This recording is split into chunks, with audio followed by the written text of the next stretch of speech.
Hey guys, so I'll film this on my bed because I'm so tired today. I bought Julian's 10 game, his new dating products. I was a bit, I was not sure whether I should buy that or not because I'm still doing Tyler's Hustle at home. It's almost finished. But yeah, Julian's program could complement very well. Plus, it's a 30 days money back guarantee, so I'll try out. So I was gonna sleep early today, but it was just like 3 hours of videos on theory, and I thought I'll go through all of them today. And I would have to say it's nothing newish, but I mean there's a lot of good content. Don't get me wrong, but there's no but. It's actually pretty awesome.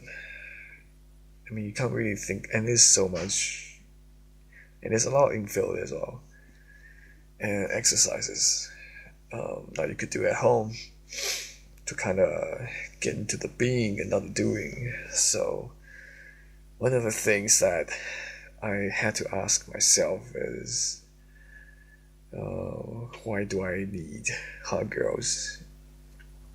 Why do I need to talk to them? Why do I need their good reaction? Why do I need a number? Why is it so important that I have them?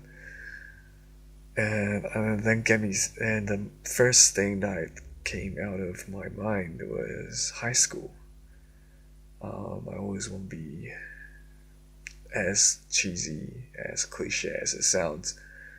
I always want to be one of those cool guys with hot girlfriends. So validation. That's what I'm seeking for. I'll be brutally honest here. I want other people's validation. I want people to look at me and think, oh my god, this guy's a fucking boss. And so I sound a bit tired here. I've been waking up early for the past 2 days. I have to wake up early tomorrow as well, so it won't be a long video. So back to what I was talking about. The only reason that I wanted those, I think the main reason I wanted hot girls validation is that I want other people's approval. I want other guys, I want other girls to be, oh, this guy's cool. That kind of validation. And another case, and another example to illustrate my underlying neediness for hot girls is that okay, so I've been doing cold approach pickup in my town, which is quite small, for the past 2 years, and you can't help but approach or just talk to friends of friends, and words will spread around a bit, and people will think you're a player or you're creepy and all that kind of labels they put on you. So today, at the end of the day, I was so tired, and I was at school. I was in the locker room. I grabbed my bags and I went to the toilet.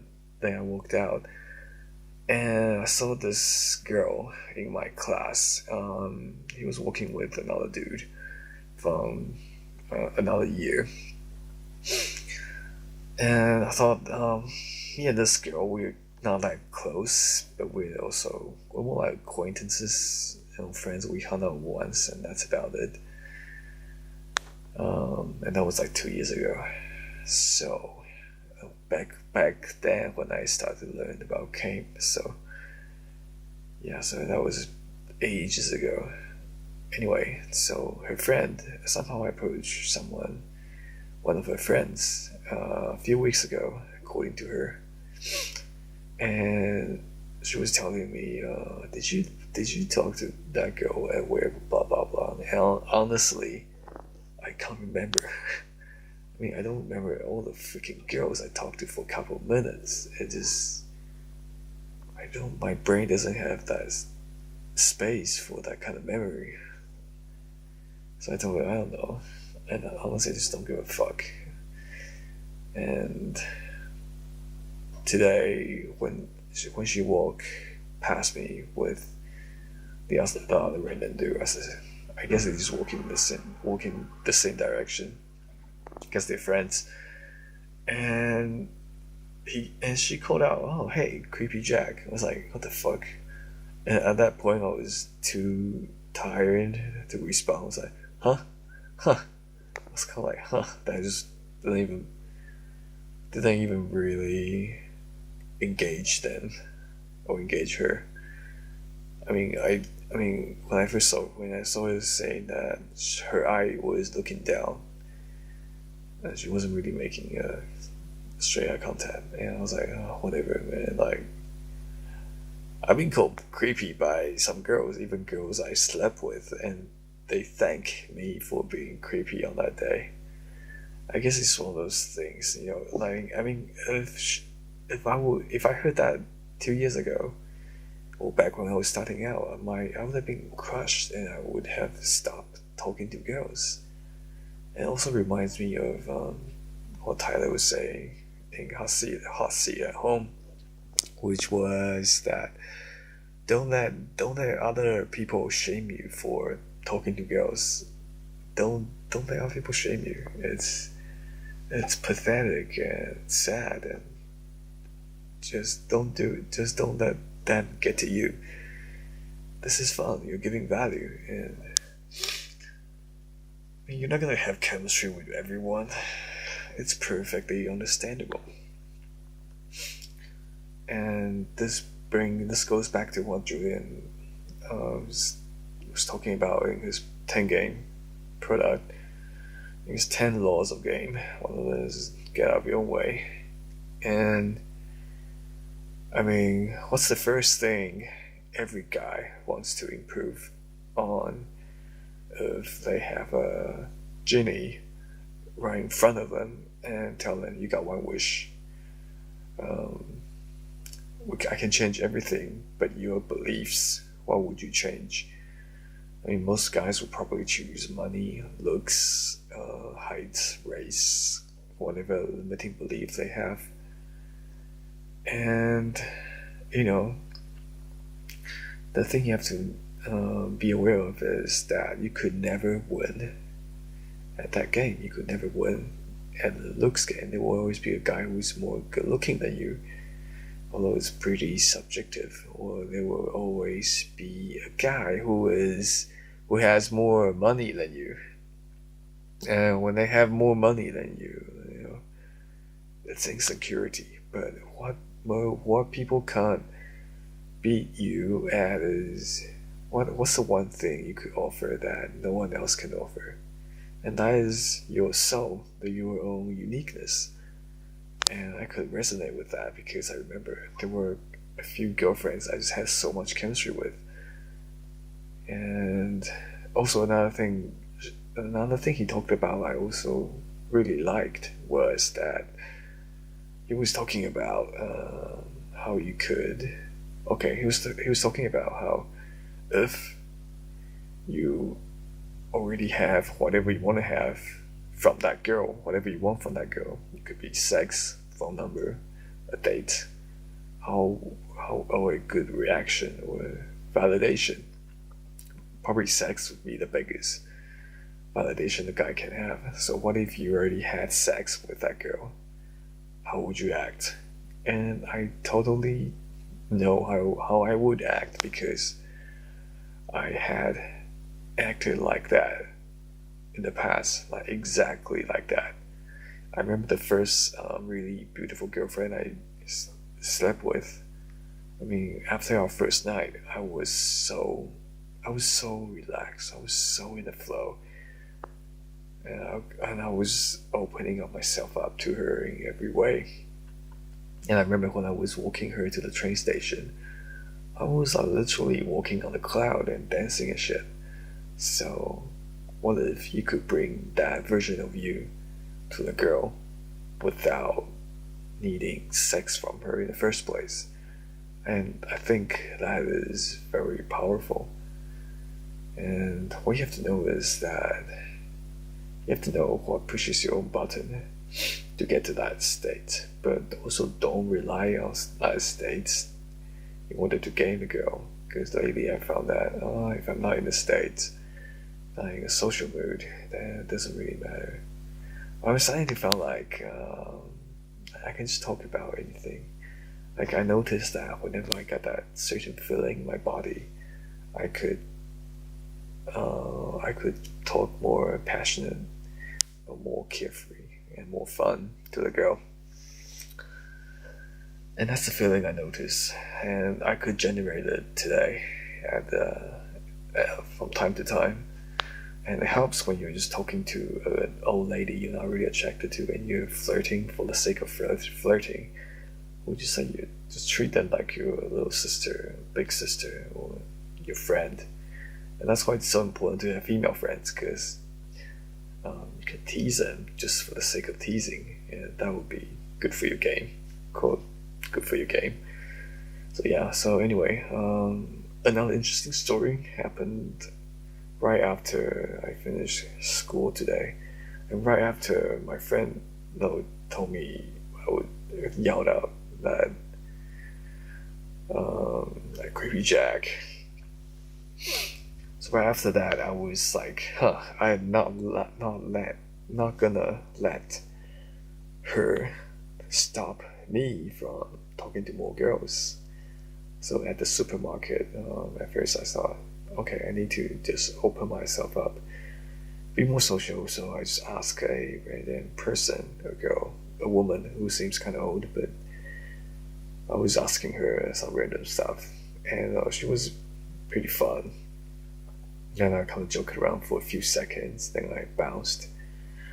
Although I feel like I could have just stayed and talked a bit more, just to, for the sake of fun.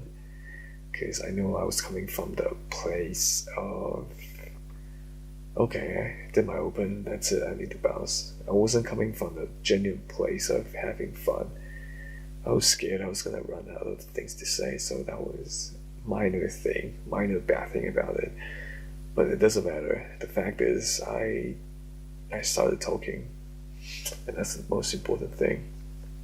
And that led to, just before I was about to leave the supermarket, I saw this very cute Asian girl.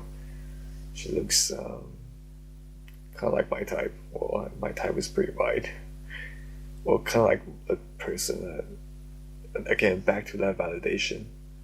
Kind of like the type of girl I will always want to get with back in high school. So again, I was, at first I feel a little tenseness on my legs, but put my awareness there and realize it's not a big deal. See her as a person, and so saw her, say hi, and asked her a very innocent question, because I found that when you're in a kind of supermarket, that kind of stuff, you don't really need to say she's cute and you want to talk to her. You could just start talking, and your sub communication is very important. Now, I was very tired, so I wasn't really trying that hard. I wasn't really focusing when I was talking to her. I was talking just for the sake of talking. So we were talking, and I was just being normal, and I was just staying calm and present. And even though I was asking a few boring questions, I was starting to amp myself up, vibing myself, gaming myself, how to make myself feel good. But I would say that I still need to work on be more calibrated and make things more win-win, because I realized that sometimes when I joke around, my humor is not something that the girl will get, and this girl didn't really get my jokes a lot, even though I thought it was pretty funny. And even though my teasing was a bit off, because I wasn't really in a social mood yet which is why I think I should have teased or like flirt with the first woman at the supermarket for a bit longer. Because if I had done that, I probably would have been in a better mood. But it doesn't matter. So there was that, and I I could tell she was reacting to me, the second girl, because I pointed to her basket and said, "Oh, it looks like you eat a lot." And she's like, "Oh, not really." Then she pointed at my basket, which was freaking full, and yeah, some people don't get sarcasm. Maybe I need to work on that. Not really anyway, maybe I just need to. I was super tired, so my expression was very serious. So when she pointed at my basket and saw it was like overflowing with food, she was like, "Oh, it looks like you have a lot too." I was like, "Oh, not really. Just for 3 days." I was like, "For flat?" I was like, "No, just for me. Maybe next time I should add." I'm just joking around. I'm just fucking around. I'm just joking around. I'm just joking. Of course, it's for flat. Maybe I should say that because, especially when a girl doesn't get the joke, she just kind of say that and kind of move on. But yeah, after a few minutes of chatting, kind of staying in my own lane, kind of say shit. I think it was funny to me. I was saying that it doesn't matter how much I eat, I just don't get fat. I can't remember what she said. Then she introduced herself. We shake hands, and she was shaking my hands very hard. I was like, I was teasing her. I like your handshake. And she was like, "Oh, I know, it's floppy. I'm just very tired. But anyway, I gotta get back to my shopping." At that moment, I didn't even thought I was gonna introduce myself. Now, at first, I thought it was a good sign that she introduced herself first, because she was reacting to me. But then I feel like maybe when I teased her about the handshake, she got put into her head, and the pressure was too much.